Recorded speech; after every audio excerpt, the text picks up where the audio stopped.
നമസ്കാരം. ഞാൻ doctor Firdous Iqbal, Changampally, chief physician, Changampally Vaidyabhavan. ഇന്നത്തെ വീഡിയോയിൽ പറയാൻ പോകുന്നത് ഒരു ട്യൂമറിനെ കുറിച്ചാണ്. എൻ്റെ ഒരു ചികിത്സാനുഭവം. ഇതിന്റെ പ്രത്യേകത എന്ന് വെച്ചാൽ കുറച്ച് വർഷങ്ങൾക്ക് മുമ്പ് ഞാൻ ട്രീറ്റ് ചെയ്തതായിരുന്നു. പിന്നീട് ഇപ്പോൾ അടുത്ത സമയത്ത് ആ പേഷ്യന്റിന്റെ മകനും അവരുടെ വൈഫും ഞങ്ങളുടെ ഹോസ്പിറ്റലിൽ വരികയും വേറൊരു അസുഖത്തിനായിട്ട് വരികയും അവരുടെ ഉമ്മാക്കുണ്ടായ നല്ല അനുഭവം പങ്കുവെക്കുകയും ചെയ്തു. അതുകൊണ്ടാണ് ഇങ്ങനെ വീഡിയോ ഇടാന്ന് വിചാരിച്ചത്. ഞാൻ ഒരുപാട് ചികിത്സാനുഭവങ്ങൾ ഇതിനു മുമ്പ് വീഡിയോ ആയിട്ട് ചെയ്തിട്ടുണ്ട്. ഈ കേസ് ഒരു അക്വാസ്റ്റിക് ന്യൂറോമായിരുന്നു. ഷോനോമ എന്നും പറയും. ചെവിയും ബ്രെയിനും തമ്മിൽ കണക്ട് ചെയ്യുന്ന നെർവില് വരുന്ന ഒരു ട്യൂമർ. ഈ ട്യൂമർ ബാധിച്ച് പേഷ്യന്റിന് സർജറി ചെയ്തിരുന്നു. സർജറി ചെയ്ത് കഴിഞ്ഞതിന് ശേഷം വീണ്ടും ട്യൂമർ മറ്റു ഭാഗങ്ങളിലേക്ക് സ്പ്രെഡ് ചെയ്യുകയും ഈ സർജറിയുടെ ഫലമായിട്ട് പേഷ്യന്റ് വായ തുറക്കാൻ പറ്റാതാവുകയും വളരെ ചെറിയ ഒരു ഗ്യാപ്പ് മാത്രമേ വായിക്കുണ്ടായിരുന്നുള്ളൂ. അതിലൂടെ എന്തെങ്കിലും ലിക്വിഡ് ആയിട്ടുള്ള ഫുഡ് മാത്രമേ അവർക്ക് കുറേശ്ശെങ്കിലും കൊടുക്കാൻ പറ്റിയിരുന്നുള്ളൂ. പിന്നീട് ഒരു സൈഡിലേക്ക് വായയും ചുണ്ടുമെല്ലാം ഒരു സൈഡിലേക്ക് ഡീവിയേറ്റ് ചെയ്ത് തുറക്കാൻ പറ്റാത്ത അവസ്ഥ, കടുത്ത തലവേദന, ചെവി, കണ്ണ്, പിന്നെ ഒരു സൈഡിലുള്ള നെറ്റിയുടെ ഭാഗം, തലയുടെ ഒരു ഭാഗം എല്ലാം കൂടി കടുത്ത പെയിനായിരുന്നു. പിന്നെ വായ തുറക്കാൻ പറ്റാത്തത് കാരണം ബ്രഷ് ചെയ്യാനോ മറ്റോ ഒന്നും കഴിയില്ല. അതുകൊണ്ട് പല്ലിലെ ഇൻഫെക്ഷനും പിന്നെ പല്ലിനെയും ബാധിച്ചിട്ടുണ്ടായിരുന്നു. എൻ്റെ പല്ലിന്റെ റൂട്ടിന്റെ അടിയിലായിരിക്കും ഈ ട്യൂമർ ബാധിച്ചിരുന്നു. അങ്ങനെ വളരെ ബുദ്ധിമുട്ടുള്ള ഒരു സ്റ്റേജിലാണ് അവർ വന്നത്. അവര് അന്ന് 70 വയസ്സിന് മേലെ അവർക്ക് പ്രായം ഉണ്ടായിരുന്നു. അപ്പോൾ ഈ കേസ് എനിക്ക് എടുക്കാൻ പറ്റുന്ന തോന്നിയിരുന്നില്ല. അവരുടെ വളരെ പാത്തറ്റിക് ആയിട്ടുള്ള സ്ഥിതി ആയത് കാരണം ആ ഒരു കണ്ടീഷന് ബെറ്റർ ആക്കാന്നുള്ള ഉദ്ദേശത്തില് എന്തെങ്കിലും ചെറുതായിട്ടെങ്കിലും എന്തെങ്കിലും ചെയ്യാമെന്ന് വിചാരിച്ചാണ് ട്രീറ്റ്മെന്റ് ഏറ്റെടുത്തതും ചെയ്തു തുടങ്ങിയതും. ചെയ്തതിന് ശേഷം മെല്ലെ മെല്ലെ അവരുടെ വായ ശരിക്കും തുറക്കാൻ പറ്റുകയും ട്യൂമറിന്റെ സൈസ് കുറയുകയും തലവേദനയും മറ്റു ലക്ഷണങ്ങളും മാറുകയും ചെയ്തു. അതിനുശേഷം അവർ കുറച്ചു കാലം സുഖമായിട്ട് ജീവിച്ചു, അസുഖമൊന്നും ഇല്ലാണ്ട് ജീവിച്ചു. പിന്നീട് ഒരു പ്രായാധിക്യം കൊണ്ടുള്ള സാധാരണ സ്വാഭാവികമായിട്ടുള്ള മരണം വരിക്കുകയും ചെയ്തു. പക്ഷെ മരിക്കുന്നതിന് മുമ്പ് ഒരു ഭക്ഷണമൊക്കെ ശരിക്കും കഴിച്ചിരുന്നു. വേദന പൂർണ്ണമായിട്ട് മാറിയിരുന്നു. നല്ലൊരു കേസായിട്ടാണ് എനിക്കിതിനെ തോന്നിയിട്ടുള്ളത്. കാരണം അവരുടെ ആയുസ് ബലമില്ലാത്തതുകൊണ്ട് മാത്രം, പ്രായാധിക്യം കൊണ്ട് മരിച്ചെന്ന് മാത്രം. എന്നിരുന്നാലും ആ കേസിനെ കുറിച്ച് അവരുടെ മകനും ഭാര്യയും പറയുന്നത് നിങ്ങൾക്ക് കാണാം. ഒന്ന് കണ്ടു നോക്കൂ. എൻ്റെ പേര് മുഹമ്മദ്, ആലിക്കൽ ഹൗസ്, എരുമമുണ്ട, നിലമ്പൂർ.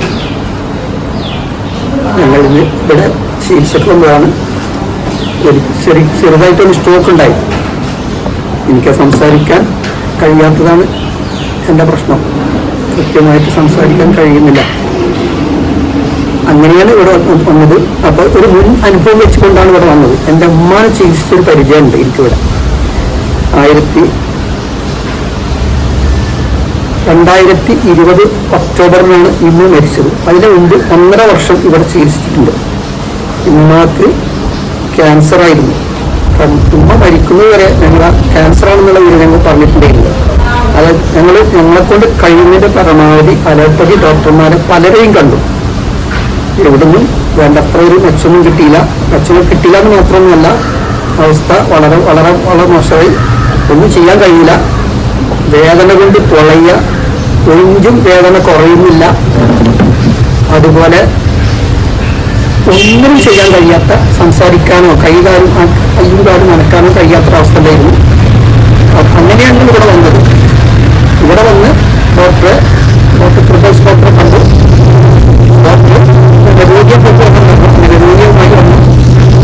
രോഗിയായിട്ട് സംസാരിച്ചപ്പോൾ കണ്ടപ്പോൾ ഡോക്ടർ പറഞ്ഞു, ഈ കേസ് ഞാൻ ഏറ്റെടുത്തോളാൻ പറഞ്ഞു. അങ്ങനെ ഞങ്ങളിവിടെ അഡ്മിറ്റ് കൂടി ആയിട്ടില്ല. പക്ഷെ 74 ഇവിടെ വന്നപ്പോൾ 74 വയസ്സായിരുന്നു. അങ്ങനെ ഡോക്ടർ ചികിത്സ തുടർന്നു. 3 ദിവസം കൊണ്ട് തന്നെ നല്ല മാറ്റം ഉണ്ടായി. 3ാമത്തെ ദിവസം നല്ല കുറഞ്ഞു. ഞങ്ങൾ പുറത്ത് ആൻറ്റിബയോട്ടിക്കും പെയിൻ കില്ലറും ആണ് കാര്യമായിട്ട് കുടിച്ചിരുന്നത്, മരുന്ന് കഴിച്ചിരുന്നത്.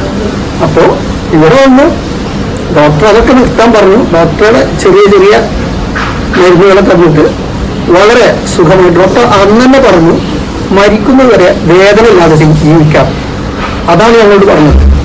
അത് ഞങ്ങൾ ശരിക്കും അനുഭവിച്ചു. പുറത്തുനിന്ന് ഒരു ഡോക്ടർക്ക് ആരെക്കൊണ്ടും കഴിയാത്ത അലോപ്പതിയിൽ ഞങ്ങൾ പരമാവധി എവിടെയോ പോകേണ്ടത് അവിടെയൊക്കെ പോയി അവിടെ നിന്ന് ഒരു കുറവും കിട്ടിയില്ല. ഇവിടെ വന്നിട്ട് നല്ല കുറവ്, ഒരാഴ്ച കൊണ്ട് തന്നെ കാര്യമായ കുറവുണ്ടായി. 3-ാമത്തെ ദിവസം തന്നെ കുറവ് കണ്ട് ഒരാഴ്ച കൊണ്ട് തന്നെ കാര്യമായിട്ട് കുറവുണ്ടായി. അവസാനം മരിക്കുന്നവരെ കാര്യമായി വേദനയില്ലാതെ ജീവിച്ചു. 1.5 കൊല്ലാണ് ഇവിടെ വന്നിട്ട് ചികിത്സിച്ചത്. ആ 1.5 കൊല്ലം കാര്യമായ വേദനയില്ലാതെ ജീവിച്ചു. അതിൽ വേറെ ഒരു കാര്യം പറയാനുള്ളത്, ഉമ്മാനോട് ഞങ്ങൾ ഒരിക്കലും ക്യാൻസറാണെന്ന് ഞങ്ങൾ പറഞ്ഞിട്ടുണ്ടായിരുന്നില്ല. അപ്പോൾ ഉമ്മാനോട് വേറെ എന്താ വാദസംബന്ധമാണ് അങ്ങനെയൊക്കെ പറഞ്ഞിട്ട് ഉമ്മ അങ്ങനെ ധരിച്ചു വെച്ചത് ഞങ്ങൾ പറഞ്ഞിട്ടുണ്ടായിരുന്നില്ല. അപ്പോൾ ഉമ്മ ഒരു കൊല്ലം കഴിഞ്ഞപ്പോൾ ഒന്നേക്കാൽ കൊല്ലം കഴിഞ്ഞപ്പോൾ ഉമ്മ പറഞ്ഞു ഇനി നമുക്ക് മരുന്നൊക്കെ നിർത്താം, വാദല്ലേ ഒരു കൊല്ലം കഴിഞ്ഞാൽ മാറിക്കൊള്ളും പറഞ്ഞപ്പോൾ ചെറുതായിട്ട് ഞങ്ങൾ കൊടുത്താലും മരുന്ന് കുടിക്കാതെ ഒരവസ്ഥ ഉണ്ടായി. അങ്ങനെ ചെറുതായിട്ട് വേദന തിരിച്ചു വന്നു. വീണ്ടും ഞങ്ങൾ ഇവിടെ വന്നു. ഞങ്ങൾക്ക് ആശ്വാസം ഉണ്ടായി. ഞങ്ങൾ ഈ വിവരം ഞങ്ങൾക്ക് പരിചയമുള്ള ആളുകളൊക്കെ പറയാറുണ്ട്. ക്യാൻസർ രോഗികളാകുമ്പോൾ ആ വിവരം ഞങ്ങൾ പറയാറുണ്ട് പരസ്പരമായിട്ടും. നിങ്ങൾ അവിടെ പോകണം, ഞങ്ങൾക്ക് നല്ല ചികിത്സ കിട്ടിയിട്ടുണ്ട്, ഇതുപോലെ നിങ്ങൾക്ക് കിട്ടുമായിരിക്കും, അങ്ങനെ പറഞ്ഞിട്ടാണ് ഞങ്ങളുടെ ആളുകൾ പറഞ്ഞേക്കാറുള്ളത്. പിന്നെ ഒരുപാട് ഞങ്ങൾ ആളുകളെ പറഞ്ഞാൽ അവർക്ക് ഒക്കെ ആശ്വാസമാണ് കിട്ടിയിട്ടുള്ളത്. നല്ല ആശ്വാസമാണ്. ചില ഒരു യുവതിയൊക്കെ പറഞ്ഞേക്കാറുണ്ട്. എന്നിട്ട് അവര് വയറ്റിലൊക്കെ മുഴയിട്ട് ഇനി ഒരു രക്ഷയില്ല എന്നൊക്കെ പറഞ്ഞ് പ്രതീക്ഷാറ്റ അവസ്ഥയിലായിരുന്നു ഇങ്ങോട്ട് വന്നത്. പക്ഷേ ഇപ്പോൾ വളരെ സുഖമായിട്ട് ക്യാൻസറൊക്കെ മാറി സുഖമായി ജീവിക്കുന്നു. അതാണ് എൻ്റെ അവസ്ഥ. ഉമ്മാക്ക് അസുഖം ചെവിക്കാണ് തുടങ്ങിയത്. ചെവിയിൽ 2 വർഷത്തോളം ENT ഡോക്ടറെ കാണിച്ചു. അങ്ങനെ പല ഡോക്ടർമാരെയും കാണിച്ചു. അതിൽ വിസിറ്റേഴ്സ് വരുമ്പോൾ ഉമ്മാനോട് ഇന്ന ഡോക്ടറാണ് നല്ലതെന്ന് പറയും. അങ്ങനെ ആ ഡോക്ടറെ കാണിക്കുക, അങ്ങനെ ആ ഡോക്ടറെ അടുത്ത് പോകണമെന്ന് പറയും. അങ്ങനെ പോകും. അങ്ങനെ പിന്നെ ഓരോ ഡോക്ടർമാരെ കാണിക്കുമ്പോഴും ഉമ്മ അത് ശരിയായിട്ടില്ല എന്ന് പറയും. ഒരു ദിവസം രാവിലെ എണീറ്റുകൊണ്ട് പറഞ്ഞു എനിക്കിപ്പോൾ പോകണമെന്ന് പറഞ്ഞു. അങ്ങനെ ഞങ്ങൾ ENT പോയി. അപ്പം ഉമ്മാക്കതിങ്ങനെ കമ്പ്യൂട്ടറിൽ കാണിച്ചു കൊടുത്തപ്പോൾ ഉമ്മാക്ക് സമാധാനം, ഇപ്പം എനിക്കൊരു അസുഖമില്ല എന്നൊക്കെ പറഞ്ഞു. പക്ഷെ പിന്നെ വേദന വന്നു. അങ്ങനെ ഒരു ചെവി ഓപ്പറേഷൻ കഴിഞ്ഞു. അങ്ങനെ ഓപ്പറേഷൻ കഴിഞ്ഞ് പിന്നെ ഉമ്മാക്ക് വേദന വന്നു. അതിലാ വേദന വന്നപ്പോൾ ഞങ്ങൾ ന്യൂറോനെ കാണിക്കണം എന്ന് പറഞ്ഞപ്പോൾ ന്യൂറോനെ കാണിച്ചു. അവിടുന്ന് കുറച്ച് മരുന്ന് കൊടുത്തു, ഇഞ്ചക്ഷൻ കൊടുത്തു. അന്നേരം പെട്ടെന്ന് ഉമ്മാക്ക് വേറൊരവസ്ഥയിലേക്ക് മാറി. നടന്നു പോയ ഉമ്മ പിന്നെ തിരിച്ചു കൊണ്ടുവന്നത് ഞങ്ങൾ കോരിയെടുത്തുകൊണ്ടാണ്. പിന്നെ 4 ദിവസവും ഉമ്മാക്കൊരു ബോധമില്ലാത്ത അവസ്ഥയാണ്, ഒന്നും അറിയുന്നില്ല. അങ്ങനെ പിന്നെ അത് കഴിഞ്ഞ് ഞങ്ങൾ വീണ്ടും ഒരു ഹോസ്പിറ്റലിൽ പോയി. അവിടെ ചെന്ന് അവർ പെയിൻകില്ലറും ആൻറ്റിബയോട്ടിക്സും കൊടുക്കുമ്പോഴേക്കും വീണ്ടും അതേ അവസ്ഥയിലാവും. അത് നിർത്തുമ്പം പിന്നെ ഒന്ന് ഇരിക്കാനൊക്കെ തുടങ്ങും. അങ്ങനെ പിന്നെ അവർ പറഞ്ഞു 2ാമത്തെ ചെവിയിലേക്കും ബാധിച്ചു, അതുകൊണ്ട് വീണ്ടും പെട്ടെന്ന് ഓപ്പറേഷൻ നടത്തണം എന്ന് പറഞ്ഞു. അതിൽ ആ ഹോസ്പിറ്റലിൽ നിന്ന് ഞങ്ങൾ ഇങ്ങനെ ഒരു ഹോസ്പിറ്റലുണ്ട് അവിടെ പോകാമെന്ന് പറഞ്ഞപ്പോൾ അവർ പറഞ്ഞു നിങ്ങളങ്ങനെ ആയുർവേദ ചികിത്സയൊന്നും ചെയ്യണ്ട, അലോപ്പതി തന്നെ ചെയ്യണം. ഇവിടുന്ന് ചെയ്തില്ലെങ്കിലും വേറെ ഏതെങ്കിലും ഹോസ്പിറ്റലിൽ പോയിട്ട് നിങ്ങൾ മറ്റേ ചെറിയ ഓപ്പറേഷൻ ചെയ്യാൻ നിർബന്ധമെന്ന് പറഞ്ഞു. അങ്ങനെ ഞങ്ങൾ ഇങ്ങോട്ട് പോരാന്ന് പറഞ്ഞപ്പോൾ ഡോക്ടർ പറഞ്ഞു എന്നാൽ ഉമ്മാക്ക് അസുഖം മാറിയിട്ട് ഉമ്മാനെ ഒന്ന് ഇവിടെ കൊണ്ടുവന്ന് കാണിക്കണേ, ഞങ്ങൾക്കൊന്ന് അറിയാമല്ലോ എന്ന് പറഞ്ഞു. അങ്ങനെ ഞങ്ങൾ ഇവിടെ വന്നത്. അങ്ങനെ ഇവിടെ വന്നു. പിന്നെ ഉമ്മ ചികിത്സ 3-ാം ദിവസം എണീറ്റ് നടക്കാൻ തുടങ്ങി. പിന്നെ ഉമ്മ സംസാരിക്കാനും എല്ലാ കാര്യങ്ങളും ഉമ്മ തന്നെ ചെയ്യാൻ തുടങ്ങി. എല്ലാ ഉമ്മാൻ്റെ കാര്യങ്ങൾ തന്നെ സ്വയം ചെയ്യാൻ തുടങ്ങി. പിന്നെ ഉമ്മാൻ്റെ ചെറിയ മോൻ്റെ വീട്ടിൽ പോകാനും അങ്ങനെയൊക്കെ തുടങ്ങി. അടുത്ത് തന്നെ വീട്. അങ്ങനെ അവർ നന്നായി സംസാരിക്കുകയും ചെയ്തു. അങ്ങനെ പിന്നെ 1.5 വർഷം ചികിത്സിച്ചപ്പോൾ ഉമ്മാക്ക് ഇങ്ങനെ ഈ മരുന്നുകളാണല്ലോ, അപ്പം ഉമ്മാക്ക് ഇങ്ങനെ തോന്നി ഇനി കുറച്ച് എൻ്റെ അസുഖം കുറഞ്ഞിട്ടുണ്ട്, കുറച്ച് മരുന്ന് കുറയ്ക്കാൻ പറയുന്ന ഡോക്ടറോട് എന്ന് പറഞ്ഞു. അങ്ങനെ കുറച്ചു. അപ്പോൾ പിന്നെ ഉമ്മാക്ക് ഇങ്ങനെ ഒരു അസ്വസ്ഥതയൊക്കെ തോന്നിയപ്പോൾ ഉമ്മ പറഞ്ഞു ഇവിടെ പാലിയേറ്റീവ് നിന്ന് എല്ലായിടത്തും മരുന്ന് വരുന്നുണ്ടല്ലോ. അപ്പോൾ അടുത്തുമ്മാൻ്റെ ഒരു സ്നേഹിതയ്ക്ക് നല്ല സുഖമുണ്ട്, പാലിയേറ്റീവിലെ ചികിത്സയാണ് അങ്ങനെ പറഞ്ഞു. അപ്പം ഉമ്മാക്ക് പാലിയേറ്റീവുകാരെ വിളിച്ചു. അപ്പം ഉമ്മാക്ക് നല്ല സന്തോഷമായി. കാരണം പാലിയേറ്റീവിലെ ഡോക്ടർ ഉമ്മാൻ്റെ അടുത്ത് വന്ന് പൈസ വിളിച്ചപ്പോൾ ഉമ്മാക്ക് അത് നല്ലൊരു സമാധാനം. ഡോക്ടർ വീട്ടിൽ വരികയാണല്ലോ. അങ്ങനെ മരുന്ന് കൊടുത്തു. അവിടുന്ന് കൊടുത്ത് കുറച്ച് 2 ദിവസം കഴിഞ്ഞപ്പോൾ വയറ്റിന്ന് പോകുന്നില്ല. അപ്പോൾ അവർ തന്നെ വന്ന് വയറ്റുന്നുള്ളതൊക്കെ എടുത്തു. പിന്നെ ഉമ്മാക്ക് കാഴ്ച പോയി. അതിൽ ഞങ്ങൾ വീണ്ടും ഇവിടെ തന്നെ വന്നു. അപ്പോൾ ഇവിടുന്ന് ഡോക്ടർ പറഞ്ഞു ആ മരുന്നിൻ്റെ ഇതാണ് ഫലമാണ്, അപ്പോൾ അതിന് കാഴ്ച എനിക്ക് വരാൻ ബുദ്ധിമുട്ടായിരിക്കും എന്ന് പറഞ്ഞു. അങ്ങനെ ഞങ്ങൾ ഒരു തിങ്കളാഴ്ചയാണ് ഉമ്മാൻ്റെ മരുന്നിന് വേണ്ടി ഇവിടെ വന്നത്. രാത്രിയായും മടങ്ങിയെത്തിയപ്പം ചൊവ്വാഴ്ച ഉമ്മാനോട് നേരം വെളുത്തും കാര്യങ്ങളൊക്കെ പറഞ്ഞു. അപ്പം കാഴ്ച സാവധാനം കിട്ടുള്ളൂ, മരുന്ന് പിടിക്കണം എന്ന് പറഞ്ഞു. അപ്പം ഉമ്മ പറഞ്ഞു കാഴ്ച ഇല്ലെങ്കിൽ പിന്നെ എന്തിനാണ് ജീവിക്കുന്നതെന്ന് പറഞ്ഞു. അങ്ങനെ ആ ചൊവ്വാഴ്ച പറഞ്ഞു ബുധനാഴ്ച ഉമ്മ മോനോട് സംസാരിച്ചു കൊണ്ടിരിക്കുകയായിരുന്നു. അങ്ങനെ മോന് സംസാരം കഴിഞ്ഞ് കഞ്ഞി കുടിച്ചുകൊണ്ടിരിക്കുമ്പോൾ ഒരു വേദന വന്നു.